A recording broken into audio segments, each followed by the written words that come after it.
we do that under the supervision and tutelage of one faculty member for every 25 students, this faculty member automatically will become friend, philosopher, guide for those 25 students.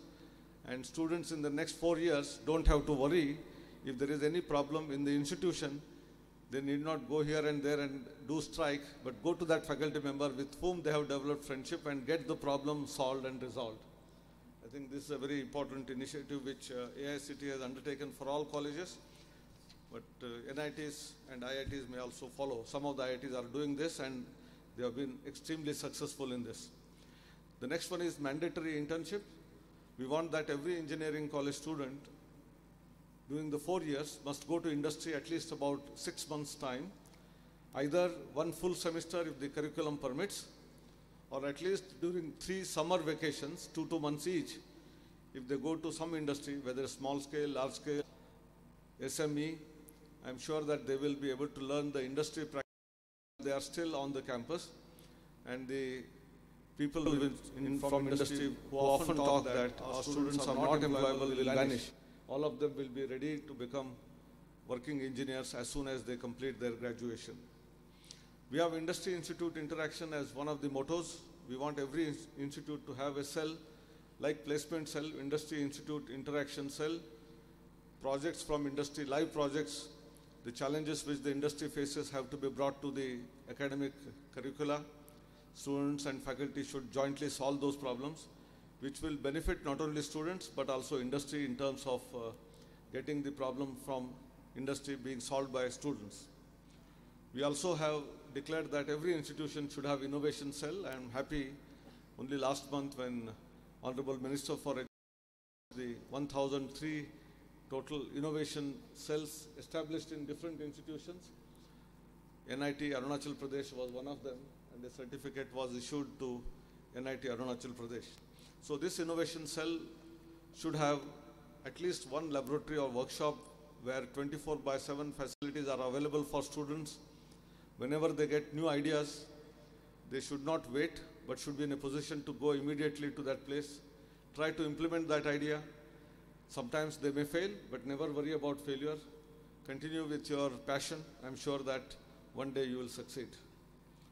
In terms of examination reforms, we have a very elaborate exercise carried out. Examinations in India have been all time, right from our nursery school, high school, college, university, are based on mostly rote learning, that is memory-based learning. Pradesh has both a great challenge ahead and therefore an opportunity. All dear students who are graduating today, please remember that whatever you learned here in this institution, if you put it for practice, work hard, sincerely, success will be bound to be behind you. You don't have to go behind success, but success will come behind you. With these few words, once again I thank the chief guest of today's function, the parents who have come to encourage graduating students, and wish you all the best in your lives. Jai Hind, Jai Bharat, thank you.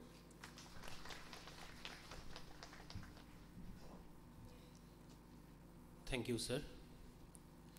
Well, ladies and gentlemen, and my dear students, all parents and guests over there.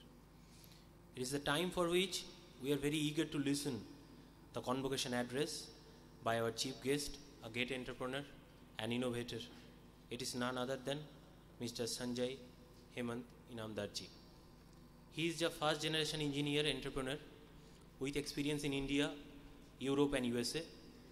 He is the founder of Lucon, a star export house with 100% exports of stainless steel products and designs. His association is also associated with governing member, College of Pune, Vice Chairman, Maharashtra Education Society. Imandarji also co-founder of Bhav Institute of Innovation and Entrepreneur and Leadership. He is a chairman of Garwar College of Arts and Science, Pune, distinguished faculty speaker in Harvard Project for Asian and International Relationship HPAIR at Beijing, Kuala Lumpur, Singapore. He is an adjunct professor of innovation, entrepreneurship and leadership. Mr. Inamdarji has over 30 years of engineering industry experience in India, Europe and USA that includes designing products and bringing them to global market. He has participated in a variety of seminars and has interacted with world-class leaders and entrepreneurs. He is a Paul Harris Fellow of Rotary International and the chapter member of TI. So sir, again I would like to request you to deliver the convocation address. Thank you, sir.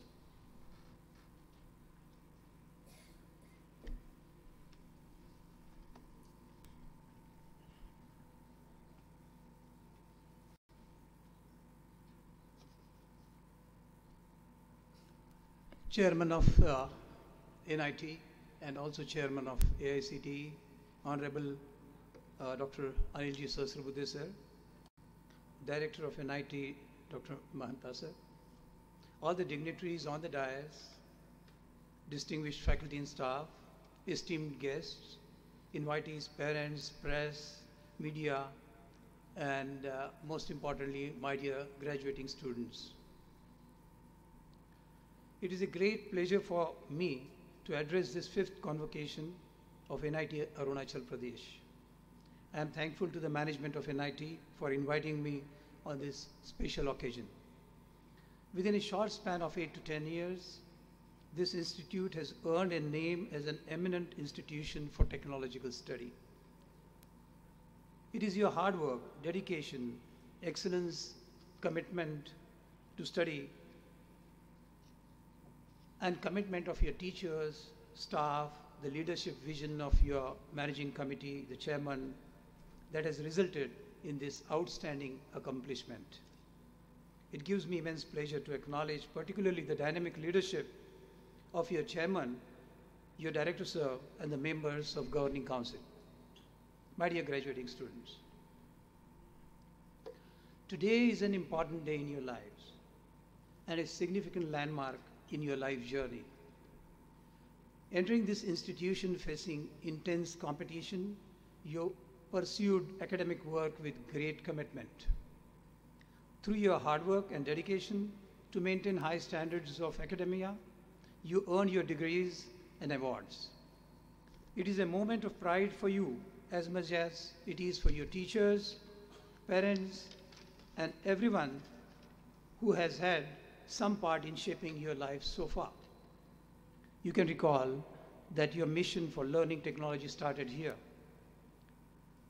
But as you already know, it does not end here. Learning is a continuous process, as all of you know. We want to apply our learning in contributing to the progress of our mother country, and in the process, make a great career for ourselves and a great life for our families. But please be sure, your main motivation is creating wealth and value for our mother country. And in the process, you are doing a great career for yourself and a great life for your family members. Famous poet David Thoreau once said, wealth is the ability to fully experience life. When you are leaving from here today, I want you to fully experience your life for which you are made for. Graduates, you have earned something special while creating the beginning to your life's further journey. While talking to you, I am feeling honored and connected to you, and I recall myself sitting there like you on the doorstep of entering the professional world. And I was thinking, what the chief guest, someone like me who was sitting there, should tell me, should talk to me. I remember wanting the speaker to give me something of value to take home and apply to my own life. This is what I thought when I was sitting there, like you, and some other chief guest was giving the lecture like what I am giving you today. I wanted to hear experiences and tips to take into my future professional journey. With that in mind, friends, let me share with you 3 stories from my own life. I share them with the hope that my experiences and hardships can help propel you towards success at an expedited pace. You will succeed anyway. Probably after sharing these three experiences, you may expedite your success. That's what I believe in. That's why I'm trying to tell you 3 stories from my life, just about that. No big deal. I also share them with you to show that no matter what your future holds, and no matter how afraid of a future situation you may become, odds can be surpassed, obstacles can be overcome, and your perseverance can conquer all difficulties and you can achieve success.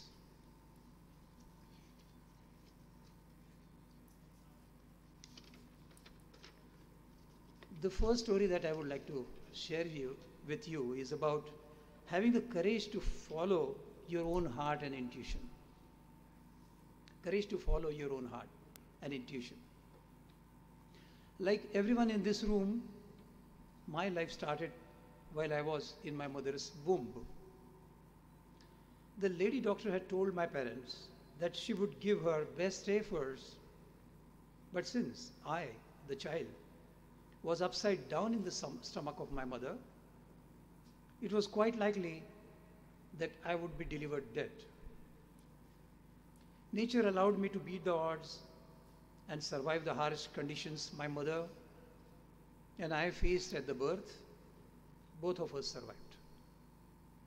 After growing up as a student, I was told this, and I carried the feeling that this is already my second life. And I should make as much as possible out of this life. I became attracted to working for social causes while even I was in school. And I'm happy to share with you that that passion even continues today. The story goes like this. After college, I was working on a German Autojunker metal melting furnace.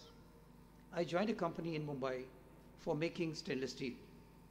On one of the routine production days, there was some technical snag from our seniors, and that resulted into a big blast of molten metal with droplets of hot metal of 1600 degrees centigrade spreading everywhere. I was 22 years old at that time and witnessed 2 people die in front of me and another 2 fighting to get out of the mess. With no time to waste, I jumped on the platform and rescued 2 of my colleagues, and in the process heavily injured myself. The scene of death in front of my eyes remained flashing all the night, and while sleeping in horrific unconsciousness, I felt that I am dead. The vision of this incident even haunts me today. When I awoke in the next morning, I realized that I am alive. And I felt very grateful for my life. Friends, we all want to die old. I can tell you that by cheating death 2 times, I have learned that life cannot be taken for granted. We need to waste no time living someone else's dream. Let not the noise around us drown our own inner voice. Most importantly, I learned we must have the courage to follow our heart and intuition. We need to constantly ask ourselves, what if I have to die tonight? You must be knowing that so many billions of people on this world, earth, every night every one of us sleep, and about 1 million people do not wake up next morning. They're already gone. This happens every day. And we should thank ourselves and the nature that when we get up next morning, we are there, we are alive. I realize this even more because I have cheated death 2 times. So I tell you the importance of being on this earth and doing something. Our chairman, Dr. Sasarbuddhe, said that we should be creator of jobs, not just seeking jobs. For that you must do innovation, entrepreneurship. But we are afraid because people will not be able to do it. That's what exactly happened with me. The risks of entrepreneurship, that's what people used to tell me. The incident of furnace accident made me think differently. I thought that I could have been on the melting platform that day, and I could have been under the shower of molten metal that day, and anything could have happened with me. So the dimension of risk changed for me. And I asked myself, what more risk can there be in entrepreneurship than dying? I started my own with a borrowed capital of 7,000 rupees. And I tell you, it's a misconception that for starting your own, doing something of your own, money is needed. Money is important. But as engineers, the first capital that we have is the knowledge and training we have received to overcome difficulties. To overcome difficulties. That is what Dr. Sasrabudhe sir mentioned. We should not be just looking at mechanical engineering or electronics and telecommunication. We should be able to solve difficulties applying different domains. The financial capital is important, but it is not the compulsion to make a beginning. If we have the passion, everything else will fall in line sooner or later. I received my first inquiry for stainless steel valves that could withstand corrosive process fluid at elevated temperature and high pressure. You do not have metallurgy here, I was seeing, but some of you in mechanical or production engineering would understand what it is, or in your first year of your study you must have had some workshop experiences, so I think you can relate to some extent. So it was at elevated temperatures and high pressure, and my competition in business, I was nothing like a student of 23 years old, was with a large company that had a sales manager with printed literature, client contact information, car, and much more. I had nothing. But based on my confidence in designing and making a correct product, I pulled all my savings for the last 2 years in the service and made actually a sample of the product using my friend's manufacturing facility at night when the factory used to be closed. So I requested one of my very senior friends to allow me to work. I worked myself on the machines and made a product. I submitted my quote with that free sample to the company and requested the chief engineer, and not the purchase people, the chief engineer, to put it to use and check if my product's quality is good or not. The result was in my favor. When the chief engineer was convinced of the product's effectiveness, the purchase department placed a large order on me, and I was already in business in startup at the age of 23. I believe learning something new every day, gaining domain confidence, and applying the learning to real life product by stretching limits is the key to entering